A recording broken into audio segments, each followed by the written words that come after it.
जो लोग मुक्ति की चाह रखते हैं उनके लिए ये आयाम, जिसे हम महाकाल कहते हैं, सबसे ज्यादा महत्वपूर्ण हो जाता है। महाकाल मंदिर ये आपको अस्तित्व की जड़ों से हिला देगा।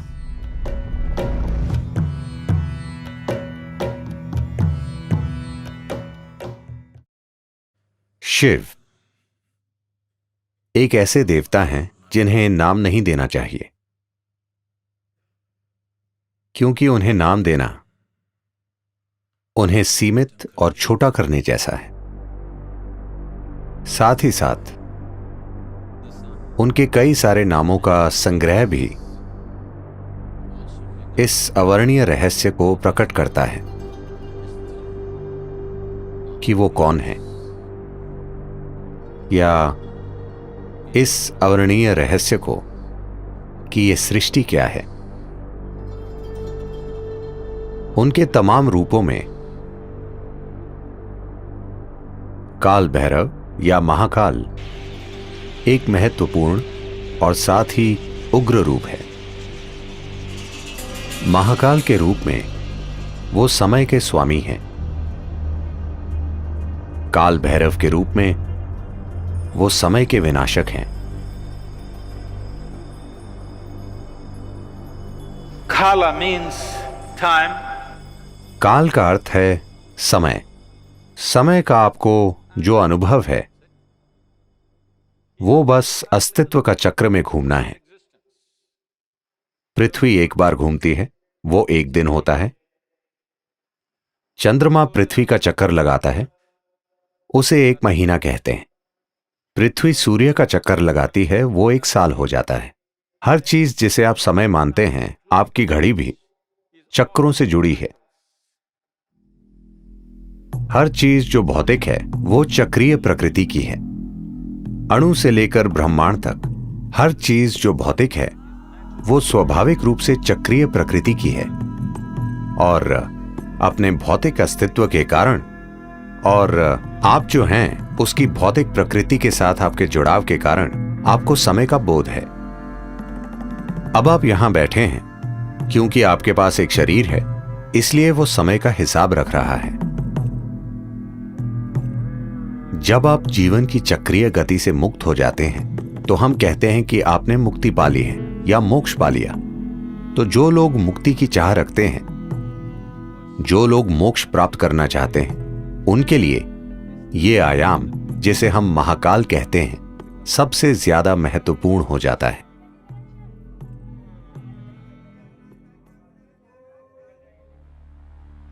एक बार ऐसा हुआ, महान संत Shukracharya, Who was the guru for all the demons?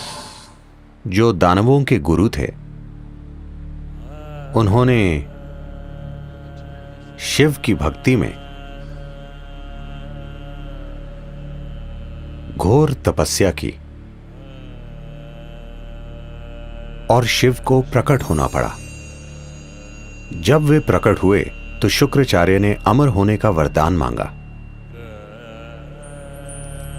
फिर शिव बोले, यह संभव नहीं है, जो भी जन्म लेता है उसे मरना पड़ता है, कुछ और मांगो। फिर शुक्राचार्य ने कहा, मुझे कायाकल्प की शक्ति दीजिए, जिससे मैं किसी भी तरह के घाव, किसी भी तरह की बीमारी को ठीक कर सकूं। मुझे ऐसी शक्ति दीजिए। शिव, जो परम उपचारक हैं, सभी जड़ी बूटियों और औषधियों के स्वामी होने के नाते, शुक्राचार्य को संजीवनी मंत्र दिया। वो मंत्र जो लोगों की किसी भी प्रकार की बीमारी या किसी भी तरह के घाव या चोट को ठीक कर सकता था। जब शुक्राचार्य को यह संजीवनी मंत्र मिल गया तो दानव बहुत ही निडर हो गए और वे युद्ध के बाद युद्ध छेड़ने लगे। सभी दानव जो युद्ध में जख्मी हो जाते थे, किसी भी तरह के गंभीर घाव से, शुक्राचार्य उन्हें संजीवनी मंत्र से ठीक कर देते थे। तो इस वजह से दानवों की सेना एक भी आदमी खोए बिना लगातार लड़ सकती थी। देवता बहुत चिंतित हो गए और उन्हें लगा कि यह बहुत अन्यायपूर्ण युद्ध है, क्योंकि आप चाहे कितना भी लड़ लें, वे मरते ही नहीं, मगर हम मर जाते हैं। तो वे ब्रह्म के पास गए। ब्रह्म ने हस्तक्षेप किया और शिव से कहा, आपने शुक्राचार्य को इस तरह की शक्ति दी है, आपको उन्हें मारना होगा, नहीं तो दुनिया में पूरी तरह असंतुलन आ जाएगा। in the world. दानव देवताओं के खिलाफ अनुचित फायदे में हैं। फिर शिव बोले, उन्हें मारने की कोई जरूरत नहीं है, मैं उन्हें काबू में कर लूंगा। तो जब देवों और दानवों का युद्ध चल रहा था, शुक्राचार्य मंत्र पढ़ रहे थे और सभी दानवों की चोटों और घावों को ठीक कर रहे थे। तभी सीमा के पार से एक खतरनाक जीव,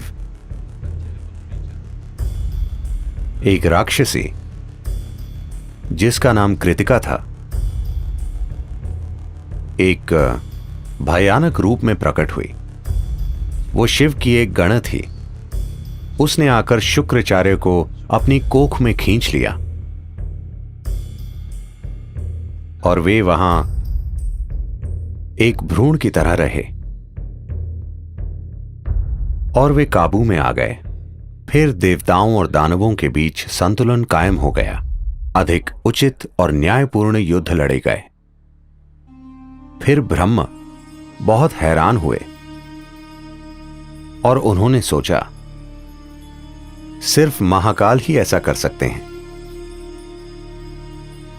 इंसान को मारे बिना वो पूरी तरह उसके जीवन को काबू में कर सकते हैं। शुक्राचार्य कृतिका की कोख में ही रहे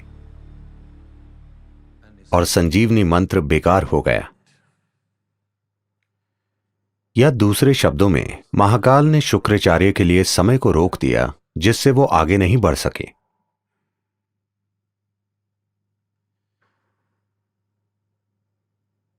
जब हम परे जाने की बात करते हैं, जब हम आध्यात्मिकता, योग की बात करते हैं, हम देखते हैं कि किस तरह समय और स्थान की सीमाओं से परे जा सकें, क्योंकि समय और स्थान अस्तित्व की भौतिकता से जुड़े हैं। एक बार आप आध्यात्मिक होने की चाह करते हैं, उसका यह अर्थ है कि आप भौतिक से अधिक कुछ होने की चाह कर रहे हैं। एक बार आप भौतिक से कुछ अधिक हो जाते हैं, That means you are aspiring to be beyond. उसका अर्थ है कि आप समय और स्थान की सीमाओं से परे जाना चाहते हैं।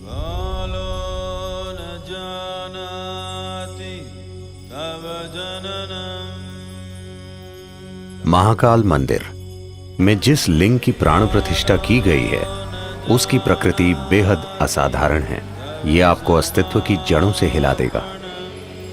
यह प्राण प्रतिष्ठा वाकई अद्भुत है। इसका एकमात्र मकसद है कि ये किसी तरह आपको विलीन कर दे।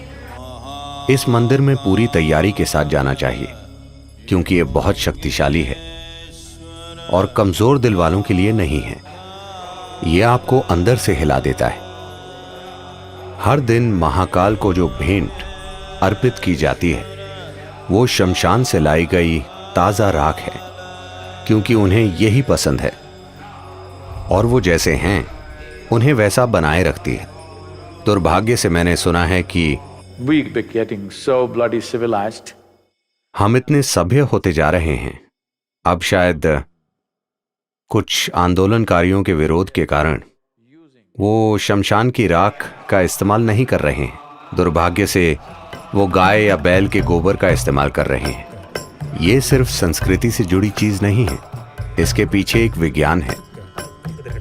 अगर हम शमशान से राख लाएं और कोई दूसरी राख लाएं, मैं आपको दिखा सकता हूं कि दोनों में क्या फर्क है। अनुभव के स्तर पर दोनों में बहुत बड़ा अंतर है और यह बहुत महत्वपूर्ण है कि इस प्रक्रिया को जारी रखा जाए। क्योंकि महाकाल का स्वभाव यही है। इस महाकाल रूप की मौजूदगी ही ऐसी है कि आपके वहां जाने पर सब कुछ विलीन हो जाता है, सब कुछ जलकर राख हो जाता है। इसका अर्थ है कि आप भौतिक से मुक्त हो जाते हैं। यह आपको परम मुक्ति की ओर ले जाता है। अगर आप इसे कोमलता से करना चाहते हैं तो हमारे पास यहां सब कुछ है। अगर आप उसे जबरदस्त तरीके से करना चाहते हैं, अगर आप वाकई जोर का धक्का चाहते हैं और आप कमजोर दिल वाले नहीं हैं, तो महाकाल मंदिर एक अद्भुत प्रक्रिया है।